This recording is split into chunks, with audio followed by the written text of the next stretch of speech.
আউযুবিল্লাহি মিনাশ শাইতানির রাজিম। বিসমিল্লাহির রহমানির রহিম। আমার সামনে উপবিষ্ট যে একটা রোগী হায়দার আলী। কি নাম? হাজার হায়দার আলী। তো আপনি আমার কাছে কিসের জন্য আসছিলেন? চিকিৎসা অর্জন কি হয়েছিল আপনার? দাউদ হয়েছিল। দাওয়াত হয়েছিল? কোথায় কোথায়?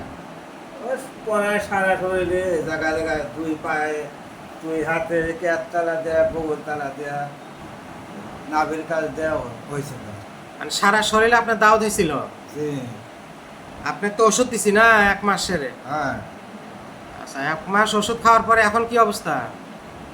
এখন একটু অনেকখানি আরাম পাইছি আর অনেকখানি আরাম পাইছেন? হ্যাঁ, আগের সাথে অনেকটা ভালো, এখন আর অত দাগ টাগ দেখা যায় না? অত দাগ দাগ টাগ অনেক কমে গেছে, কিন্তু চুলকানি হালকা আছে। চুলকানি আছে, কিন্তু যে দাউদের যে দাগগুলো ছিল ওইগুলো এখন আর দেখা যায় না। দেখা যায় কম কম। কম কম। হুম, তাহলে আপনার এই যে আপনি যার আগে ওষুধ খাইছেন, জি জায়গায় জায়গায় ওষুধ খাইছেন, ওইগুলো কি কমছিল?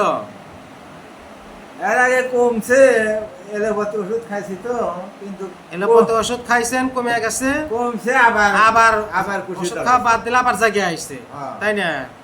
আলহামদুলিল্লাহ, আমার এই হায়দার ভাই অনেক দূরে থেকে আসছিলেন।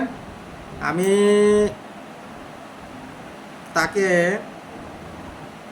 কেস টেকিং করি, এবং কেস টেকিংয়ের মাধ্যমে আমি একটা ওষুধ নির্বাচন করেছিলাম, সালফার।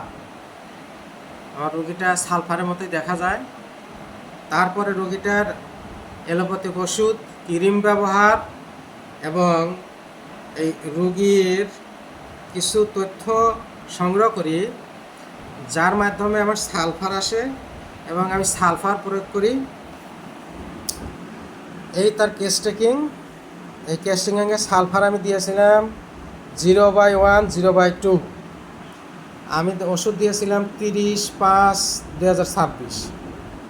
তো আলহামদুলিল্লাহ, আপনার অনেকটা ভালোর দিকে, তাই না? জি এই রোগীটা আমার অনেকটা ভালোর দিকে। আপনি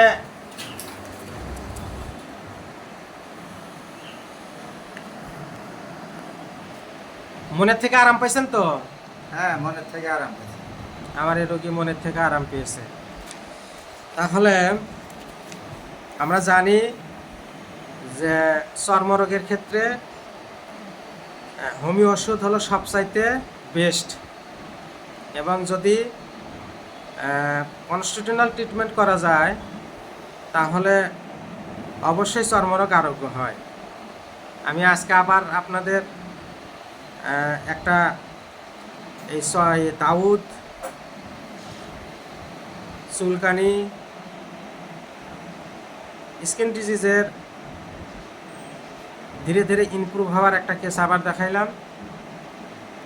তো যাদের এই সমস্যাগুলো থাকে তারা অবশ্যই ভালো একটা হোমিও ডাক্তারের কাছে